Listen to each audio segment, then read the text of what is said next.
Hello and welcome. You are listening to the Seeds of Triumph podcast. We are all about helping service members navigate through the difficult and challenging experiences that come with serving in the military. Here on Seeds of Triumph, we will discuss the good, the bad, and the ugly, as well as provide several resources, techniques, and coping mechanisms that can be used every day to instill overall toughness, wellness, and resiliency into our military force. Thank you for joining us, and I hope you enjoy what we have to provide.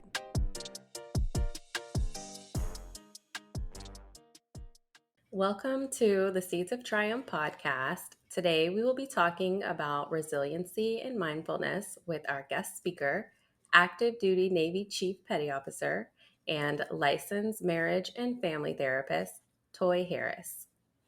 Hello, thank you for joining us to talk about the major facets of mental health, mindfulness, and resiliency. So, before we get started, can you please tell us about yourself? Of course. Um, Before I was Chief Harris, I was Toy. So Toy Harris, um, an active duty chief in the Navy, stationed at Nyack, Hawaii, currently. I'm originally from a small town called Emporia, uh, known as the speed and trap of America. Well, that's what I call it. That's funny. I joined the Navy because in college I got pregnant and had a daughter, and I wanted to provide for her and still pursue my education. So a friend of mine, she took me to a DEP meeting. I met her recruiter. He convinced me that I could still go to college and I could take care of my child. And I was sold at that point, and I joined and didn't look back. I've had many experiences in the Navy thus far. I would consider myself a fleet sailor. That's where I feel more comfortable out on ships. It was, my first command was the USS Kearsarge. So I kind of fell in love with that environment. It's my first NSA tour, which is very different from the ship. Yeah, well, I think we forgot to tell everyone what your rate is. Oh, I'm a CTR. Yeah. um, yeah. So some of the things that I'm passionate about clearly is mental health. As you can see, outside of the Navy, I do have a license in marriage and family therapy. So I do therapy a lot with families, with couples, with individuals, and we address a lot of different concerns and issues that plague people in their day-to-day lives. So that's a little bit about me. Okay. I think that's a very interesting perspective that you have regarding your enjoyment being a fleet sailor and just automatically falling in love with being on a ship. Mm-hmm. In my experience, and I guess experience from the things that I've read and some of the feedback that I've gotten, is a lot of our sailors in the Navy feel like it's really hard Mm-hmm. to be, on a ship, and the lifestyle on a ship could really be a detriment to their overall well-being and, mental health. So I mean, some people have done it, some Mm-hmm. people haven't. What would you say to those sailors who might be scared to embark on their first ship? I would say give everything a try once, right? You don't know if you'll like something or if it's a good fit for you if you haven't personally tried it yourself. I think what has helped me um, succeed in the Navy thus far is the support system that I had. So, I, since I am from Virginia, um, a lot of my tours or a lot of my career was in Norfolk. So the ships that I was on, they were in Norfolk, which meant that I could have my kid when I was in port. And then when it was time to deploy, I could drive an hour and a half way, leave her with my mom. I would go on deployment and come back home, essentially. So my family like really assisted in my success. So like when I went on the ship, I didn't have those stressors that some other sailors Mm-hmm. may have if they lack the support that they need to endure those challenges. I would say that my family had a great deal in helping me be successful out on the ship when I was there. And then I think you were about to get into our question, what are you passionate about? Oh yeah. Um I love couples. Um I love therapy. I love healthy relationships. I am a firm believer that who we are connected to can have a tremendous impact on our lives. And that has been so true in my career in the Navy. Whether it was mentors, whether it was peers, whether it was, just leadership, right? Having good leadership, having good mentors, like impacted my life tremendously or impacted my career. And I didn't have to separate that either when it came to my family because having their support, equally contributed to my success. So I'm also passionate about training my relief. I don't think that sailors, actually not sailors, I don't think that I could be as effective or as great as I am without engaging sailors, without training them up, without building rapport and connecting with them. Because the Navy is not like a typical job. We spend a lot of time around our coworkers. So I'm very passionate about giving back in the same way that people gave back to me. That's good. Yeah. Our guest here, Chief Harris or Toy, she is working on her PhD. So she's currently a doctoral student. So I just want her to tell everybody about that and how she got there and why. Yeah, I one of the benefits from the very beginning of joining the Navy was I could finish school. I can say that my grandfather influenced my love for education at a very young age. He was someone who celebrated, me making A's and B's, and it was something that he looked forward to, which got me excited about pushing myself to give him something to be proud of. My father also didn't graduate high school. He didn't get to finish junior high school because he had to help my grandmother take care of his his 12 siblings because he was one of the oldest. Wow. So it's almost a way to pay homage to the two men who impacted my life greatly. Because I don't come from a family that has master's degrees or PhDs. So also for my girls and my son to see that you could do anything that you put your mind to, or if you contribute great effort to it, you can get through it, you can overcome it, you can accomplish it. So, with that being said, came into the Navy, always found a way to pursue my degrees, even when I was on the ship. Um, So wait, did you come into the military with any education? yes, so I was actually in college when I came into the Navy. So I stopped going to college, joined the Navy because I had a kid, and I was like, wait, I can't have her in a dorm with me. Mm-hmm. I need a job to take Mm-hmm. care of her.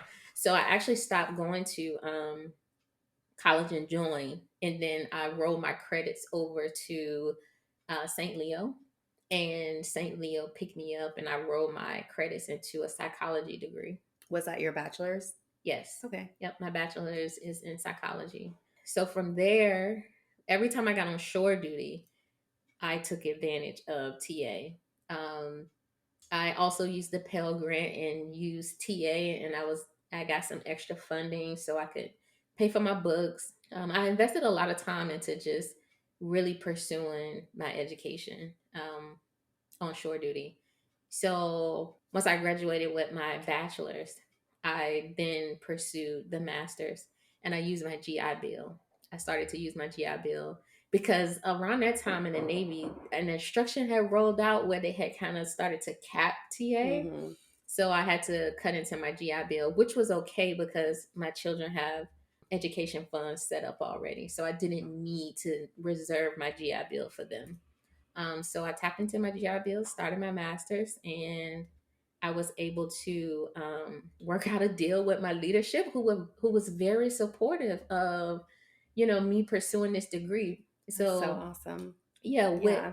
with a master's degree in any type of clinical, program, you have to do an internship and you have to do a practicum, which means that you have to be on site. Mm. So my leadership was very supportive, and they let me like leave 2 days early out of the week to go and be on site in my internship. And I today, if I haven't ever said thank you to them, I'm very appreciative of them allowing me to do that.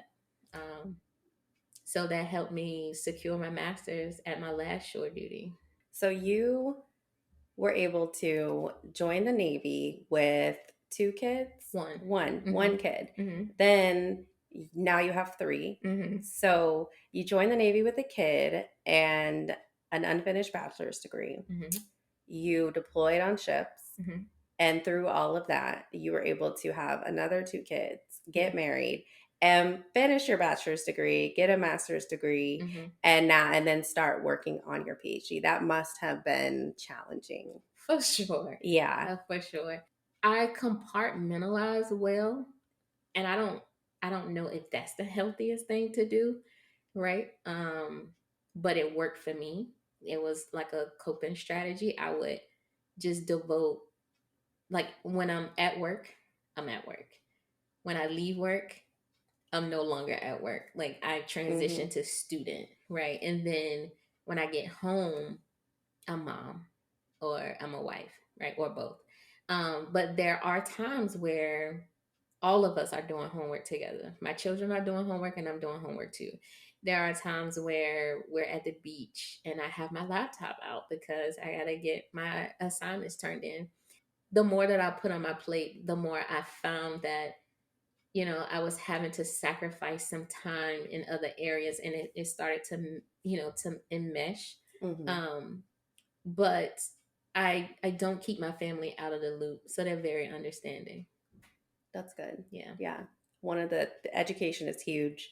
And through, the stress and the struggles that I've had since being in the military, I always tell people because, I myself prioritize my education. Mm-hmm. So when I was mad at my leadership or I was unhappy with the Navy or whatever the case may have been, I could always look back and say, you know what, at least I'm going to school. I'm Mm-hmm. doing this for me. Mm-hmm. So no matter what these people, think of me or, how they're making me feel at the end of the day, the Navy's paying for my college degree Yeah. and I can be happy with that. So Yeah. yeah, working on my education has definitely helped. Yeah. Yeah.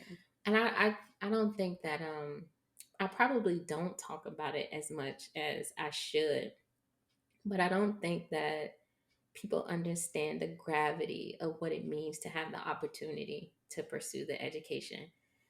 Again, right, my family, they don't come from a long line of degrees.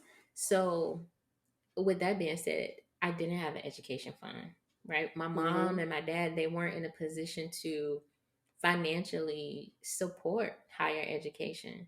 So when I came into the Navy, that is something that I wanted for myself, and I never lost sight of that. Mm-hmm. No matter what the Navy threw at me or whatever I had to go through, that part I stayed true to. Mm-hmm. Like, I joined for education. I joined to be better than, or capitalize on the opportunities that were not afforded Mm-hmm. to my parents. Mm-hmm. Yeah. Yeah, that's awesome. All right. Yeah. Well, thanks for sharing that. Yeah.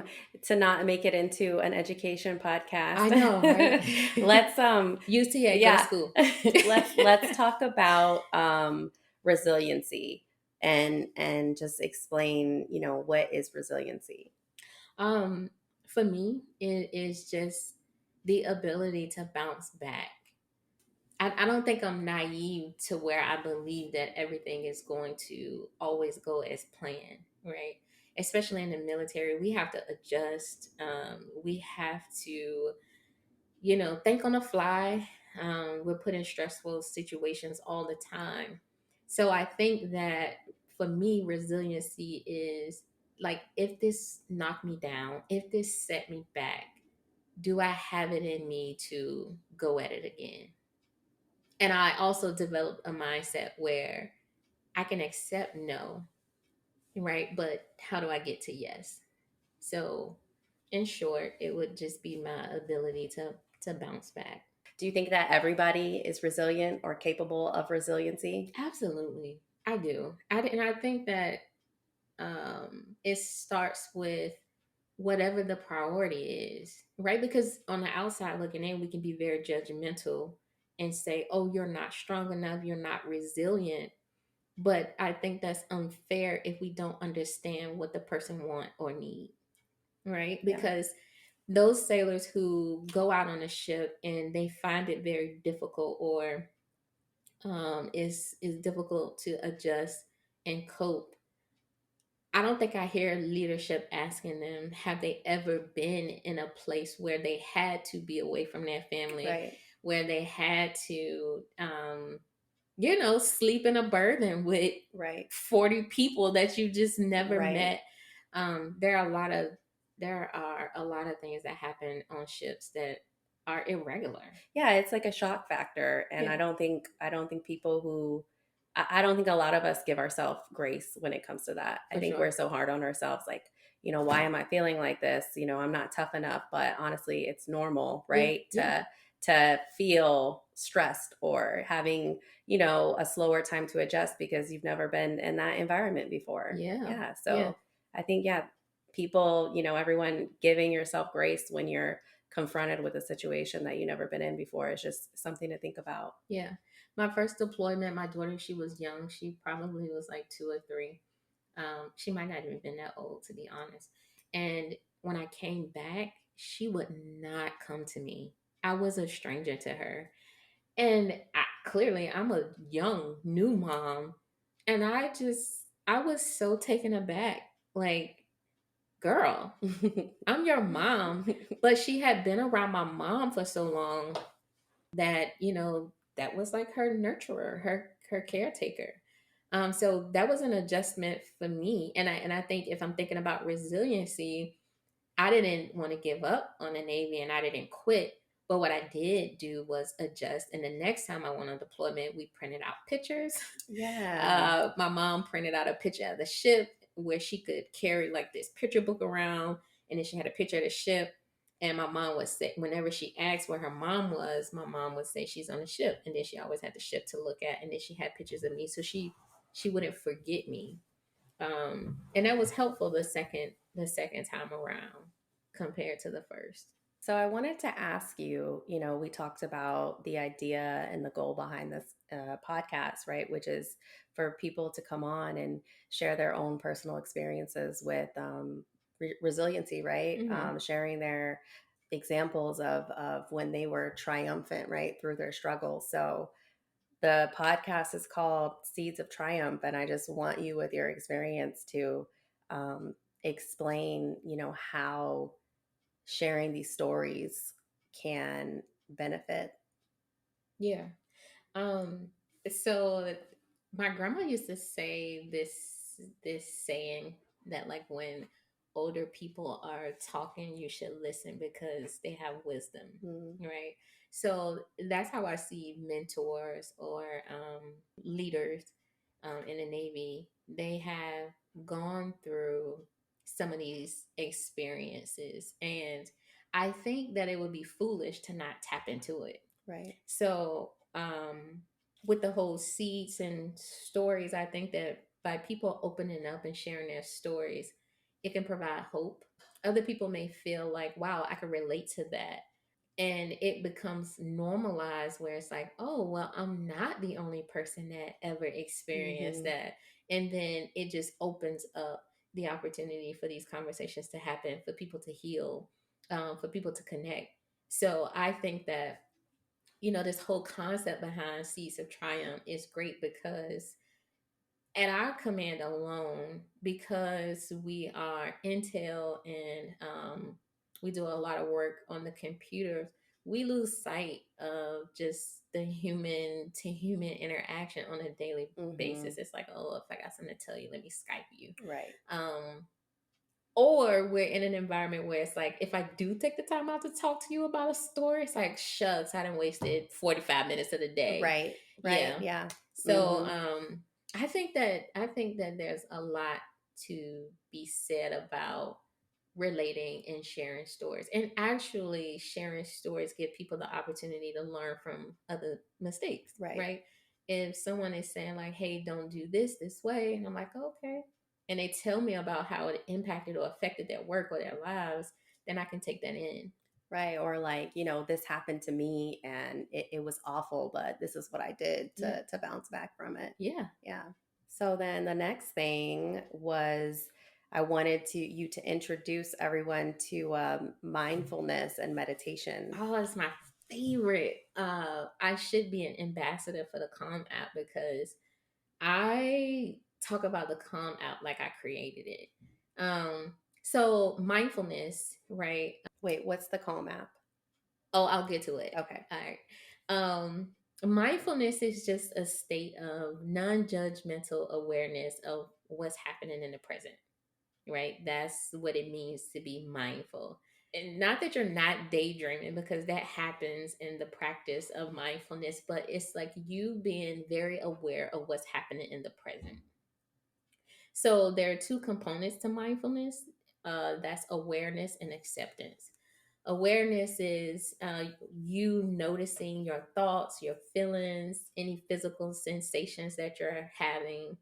And the goal isn't to clear your mind or stop thinking, it's just to become more aware of your thoughts and your feelings.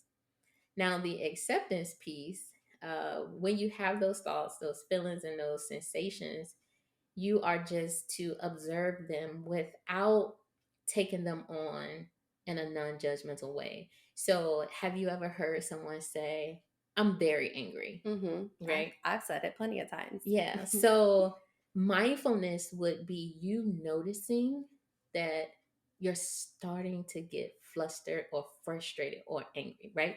That's the awareness piece. It's like, oh, shoot, I got this feeling in my gut. I'm getting worked up, I'm getting anxious, or whatever the case may be, right? And you not associate yourself with it, but something that you just observe. So you may instead say, I am feeling angry, or I am feeling frustrated, because you notice it, but you're not identifying with it. Right. You're not saying I am angry. Yeah. I'm an angry person. Because Yeah. that's negative. Right. Yeah. And it does something to you. Yeah. So essentially, in a nutshell, that's what mindfulness is. It's just, bringing you back into the present, making you aware.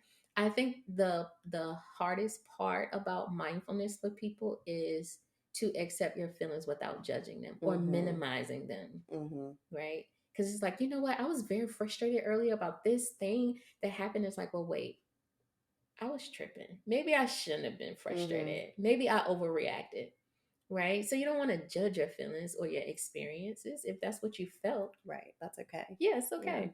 Yeah. And how do you think mindfulness can help somebody build up their mental toughness or Oh, get through tough situations? so when you are aware, right, you can respond. So when you notice through mindfulness that you are getting anxious, you could incorporate deep breathing. You can get up and go for a walk. You can call a friend or a family member. And you can even practice mindfulness meditation.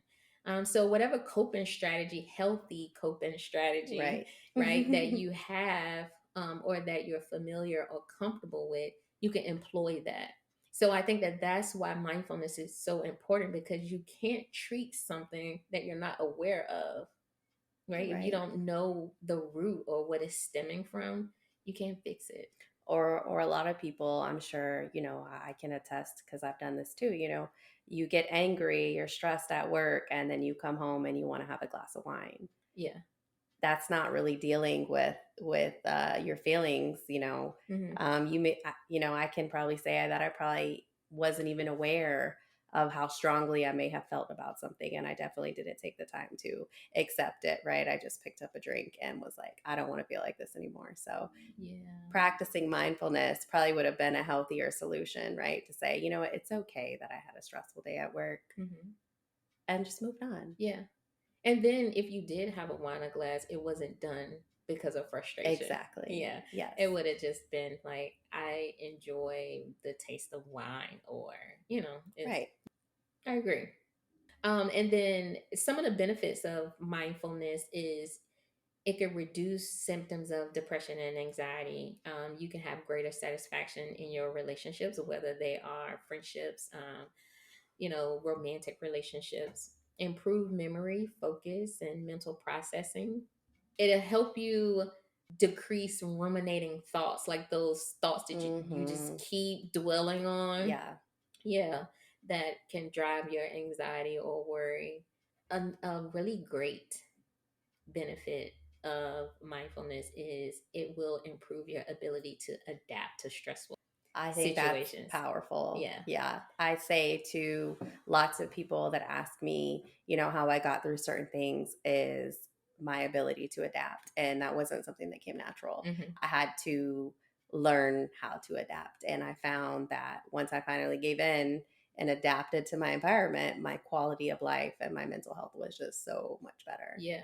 Yeah. Mindfulness helps you control your emotions, Mm, right? Have you ever seen a leader where you thought to yourself, like, wow, they get emotional a lot? They yeah. make decisions from emotional places, and it just seems, A little unhinged. yeah. Yeah. So, for all the listeners, right, when you are just thinking about this practice of mindfulness, help your shipmates out, right? Introduce it to them, tell them about it, because they may not notice it, right?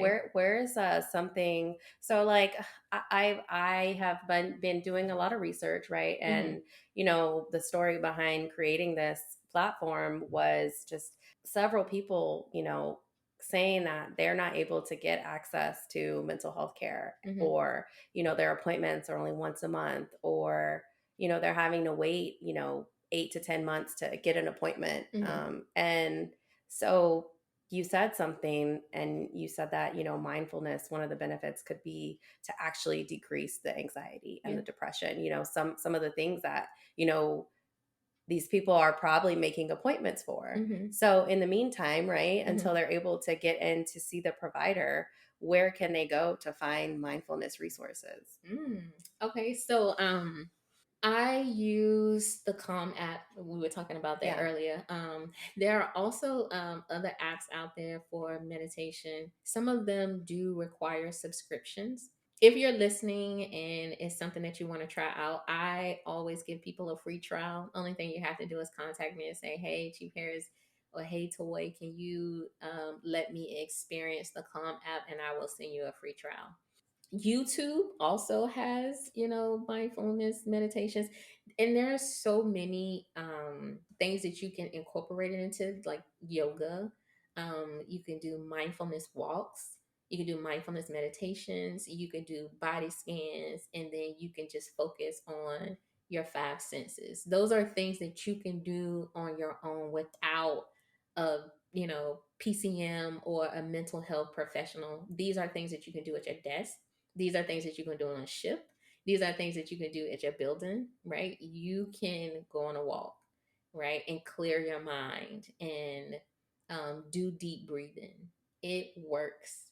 You focusing on your breath makes you take the focus off of whatever it is that you're worried about, right? If you can say, focus on your breath, focus on your breath, and you're taking deep breaths, your thoughts leave whatever that situation is that you're homed in on. That makes sense. Yeah. Yeah. It is one of the best practices that anyone can do for themselves. Honestly, as you describe it, I'm thinking this sounds so simple and maybe a little bit silly. I picture somebody sitting, crisscross applesauce with their hands in the air and just like making really loud breathing noises. I'm sure I'm not the only one who is imagining that right now, but Yeah, what would you say to somebody who may be a little hesitant to give it a try because they feel like it may not work or it may seem silly? So I actually run into that a lot. And one of the things that I do with my clients is we actually practice in session. Right. So when it comes to mindfulness, it is a practice. It's not something that you're going to become good at overnight. You have to implement this into your day. So when we're talking about just being mindful, that's you being aware of what you're feeling, what you're thinking. So then when we talk about actual meditation, that's a practice, right? And that's you setting aside time for yourself to be in the present, right? So a lot of people, like you said, Hmm. crisscross applesauce, everything is quiet. But it's a myth, right? You have to work up to that place. So you can meditate laying down. You can meditate sitting up in a chair. You can meditate while you're walking, right? There's no wrong or right way to meditate. And another thing is, a lot of people feel like meditation isn't working if their thoughts are wandering or trailing off. That is so natural. It is so natural. But what you don't want to happen is that you get wrapped up in those trailing thoughts. So when you do recognize through awareness, because you're mindful, Hmm. that my thoughts are trailing off, you come back to the breath. It's like, oh, here I am thinking about what I'm cooking for dinner tonight. Right. Nope. Right? Because it's easy to get caught up in your thoughts. Oh, what are we going to have for dinner? Well, maybe I should do chicken. Well, actually, we had chicken last night, so maybe I should do Right. steak. Yeah. Yeah. And it's like, no, Yeah. focus, breathe. Hmm. Yeah. So just keep trying. Yeah. Yeah. It's nothing that you're gonna master. You just have to keep doing it. Yeah. And the Calm app does guided meditations. Okay. So what that means is you play it, and the only thing you do is listen to her, and she guides you through the meditation. And what I love about the Calm app is that it always give you a nugget. Like if it's anxiety, right? She or he, whoever your narrator is, Hmm. that's the cool thing. You get to pick your narrator. Oh, nice. Yeah. So they will give you like psychoeducation and tell you what anxiety is and help you understand what you're experiencing. That helps so much. Yeah. Yeah. And then they give you a little tool or a tip to implement. And it's like, wow, I love it. All right. Well, the Calm app, I'll make sure to link it in the episode description so you guys can check it out. For sure. Yeah. It's my favorite. You see how excited I got about it? I know. I'm telling you, that should make me a brand ambassador. It's the best app on my phone. So then the next thing that I wanted to ask you, which I think is the most important part of this episode, is what is your seed of triumph? So, we've been talking about mental health and how important it is, right? Would you believe me if I told you that once upon a time, I didn't even believe in depression or anxiety or mental health? I had no clue what it was. Meaning that you never experienced those feelings, or? No. Wow. Or if I did, I wasn't able to identify with it. Mm. So, a few years ago, I was in church and my father had a heart attack and died. I watched my father take his last breaths. And clearly, that's a pretty traumatic event. Yeah. Right? So I was very caught up in being strong for my mom. And maybe I was just trying to process like what I saw. I don't know. I guess it happened so fast, but not really. Like I can run that entire day back. So that's how I know it was traumatic, because it's embedded. But it wasn't until my father passed away that I experienced depression. I had went into a depressive state. At the time, I didn't know it, but I wouldn't talk to anyone. I isolated myself. I couldn't go around my mom, or like I couldn't go home. I couldn't go back to their home. I just wouldn't get out of bed. I would go to work. Were you in the Navy at this I time? was in the Navy. Yeah, and I was on a ship. I was on the USS Mahan. Wow. Yeah. So I would just go to work and I'll come home and I'll get into bed. I am a person of faith, so I couldn't touch the Bible. I was angry at God. It was just a lot, right? I was having panic attacks Mm-hmm. for the first time, and that's when I really learned how to ground myself. I would It would freak me out so bad that I like hopped up one day and I just went outside because I felt like I couldn't breathe. So I was like, let me go outside, and I was doing deep breathing and I was walking, and that helped calm me down. And so um I recognized that I had never been through anything like that before. And I don't know why I normalized it, or I just thought that I needed to just get through that on my own. Yeah, I Yeah. was gonna say, like, you just that's awesome that you were just able to get up and be like, I gotta do this to get better. Well, I don't think that it came from that place. I was scared. I Mm, just wanted to breathe. mm-hmm. It scared me. So it wasn't until that happened that I knew that depression was real. I come from like being around Southern Baptists where it's like you pray your way through Mm-hmm. everything. And it's like, well, prayer isn't working because I can't even talk to God right now. He took my dad. So I realized that actually you need more than prayer, right? And that was the first time that I came face to face with depression. That was the first time I came face to face with anxiety. So when we talk about resiliency, here I am from that experience now to be a support for anybody who has ever experienced depression, anxiety, um, any type of conflict, or just not having support. Right there are people who just don't even have the support. They don't have a person that will listen to them or even believe them. Yeah, What? that's what I would say in my, my advice, right? How I overcame and triumphed through my experience was finding a support. That's Hmm. the number one thing Yeah. was I had to find support. Yeah. And that was also the number one thing that broke me, Hmm. not having support. So Yeah. yeah, I'm glad you see it that way too. Yeah. Yeah. Yeah. It was very eye opening, and I recognized that I wasn't taking it as serious, and maybe I was being judgmental, right? And judging people and not understanding, like, why can't you get out of bed, and why are you going through that? Life can't be that hard.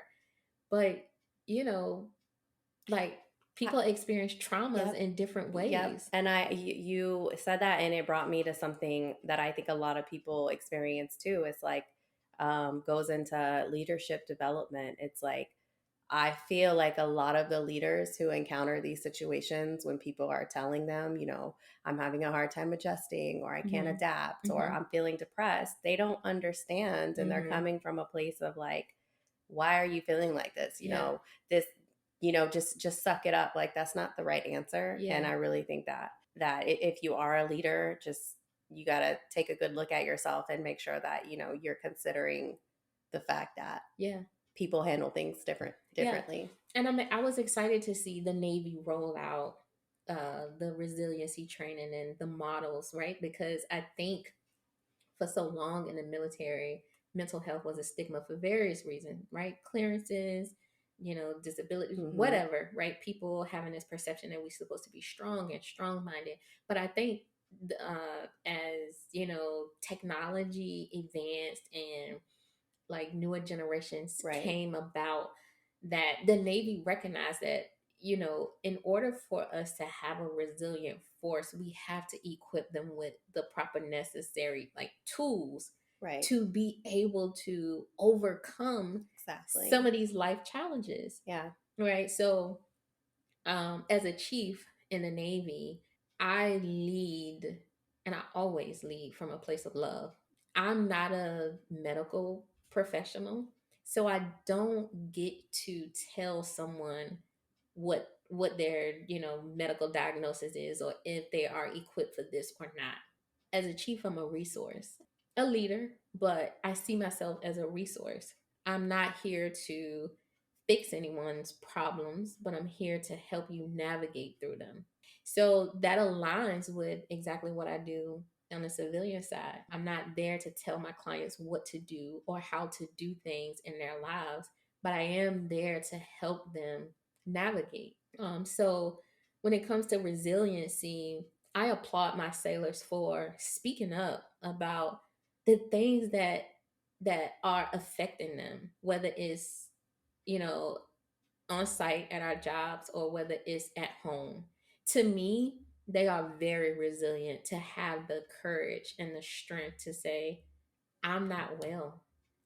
My thoughts are not positive, right? I feel myself burning out, right? Instead of just hiding it. Now, what would you say? Because I think this is really important, from your perspective as a chief, right? And, Hmm. you've given me lots of really good advice when dealing with certain situations. So, what would you say to, people in the audience who might have brought something up to their chain of command and it was kind of brushed off to the side, or even, those that might fear bringing it up to their chain of command because they know that they Yeah. might get some reprisal? Oh man. See, the Navy is set up as like a no fail, like no fail Hmm. in my eyes. Um, if the chain of command or a person within the chain of command is not understanding, they're not trained, or they're not equipped to handle whatever you're bringing, there's always someone else. Always. There's always a resource. So if you're out there and you're feeling unheard, you're feeling like no one believes you or you're not getting the necessary help, it could be because you're looking for it in the wrong place, right? So if it's mental health, I would definitely go through my PCM, right? I would make it known to my PCM so that I can get a referral out in town. There's Fleet and Family, Mm-hmm. right? There's Military One Source where you don't even have to involve your chain of Right. command. The chaplains have 100% confidentiality, right? So everything is not a chain of command, issue, right? So I would just say if your chain of command is not doing what you need them to do, then seek out resources elsewhere. That's good advice. Yeah. Yeah.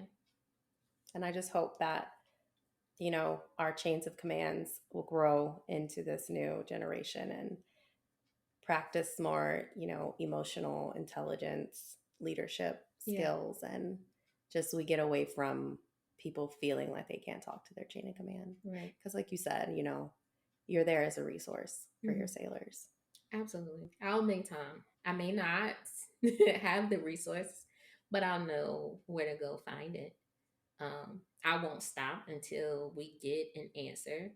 And I think that I've been very consistent, across my sailors and helping them with whatever they bring. Mm-hmm. Because, we're in the Navy 24/7 is what they say. So I know that it doesn't end when they leave work, right? If they need me after hours, I'm going to be there. It's my job. I'm glad that your sailors and the Navy has you. Yeah. And I'm happy I have them. You know, I'm nothing without my sailors. That's So, awesome. yeah, So we got to take care of them, and you guys got to take care of yourself. for sure. So, well, any last advice that you want to give our audience who may be currently struggling with mental health and might be on a wait list to see a provider Hmm. or can't see one right away? I think that throughout our segment today, we have both discussed support and how important that is. Um, if you can't get in to see a mental health provider, please seek out the chaplain. Please contact Military One Source. Please seek out Fleet and Family until you can get consistent care. If those options are not available for whatever reason, find a buddy. Find one person that you can just lean on and vent to and drop it off, right? In therapy, we highly encourage our clients to build a support system because we only get to do therapy an hour and a half max, right? So you have to have a support system to sustain you in the wee hours of the night when your therapist is not available, or when you're on deployment, right? Or when you're on an island Yeah. where you're so far away from your family, like who then becomes your village? Right. So I would definitely encourage everyone to find a village, because having support can make all the difference. And that village can be found, per se, let's say that maybe you're not close with your family or you don't have a lot of close friends or whatever the case may be, right? Mhm. Maybe you enjoy running, so you join a running group, Yeah, right? That can become your support system. for Or, sure. yeah, if you, let's see, like knitting and, you have a knitting group, those people Facebook can, have all those oh, groups. that's Like, such a good, yeah, I'm oh glad you brought that up. yeah, Yeah. you Yes. any group, any type of group, hiking, swim, Yep. biking. Mm-hmm. Yeah, Yeah. Yeah. So yeah, Facebook groups, that is a really good resource to just get connected and, find your niche and find some people that are like-minded and share the same interest. And, yeah. you can look to them for support and whatever it is. And now you'll always have Chief Harris.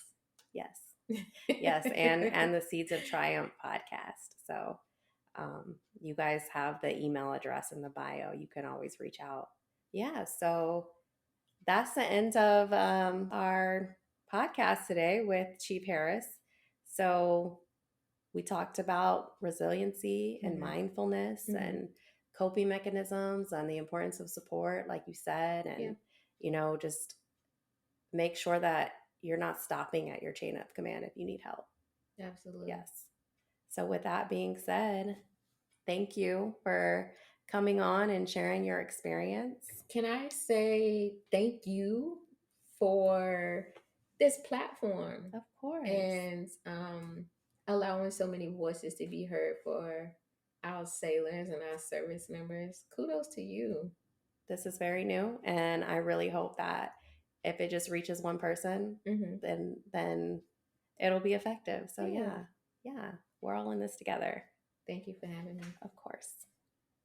The views expressed by the speaker and all guests are not those of the Department of Defense, United States Navy, or any other government agency. They are strictly those of the speakers who do not speak for any other organization or entity. The speakers are not mental health professionals and do not intend any of the content of this podcast as mental health advice. If you need professional mental health advice, please seek out your closest military or civilian mental health providers immediately.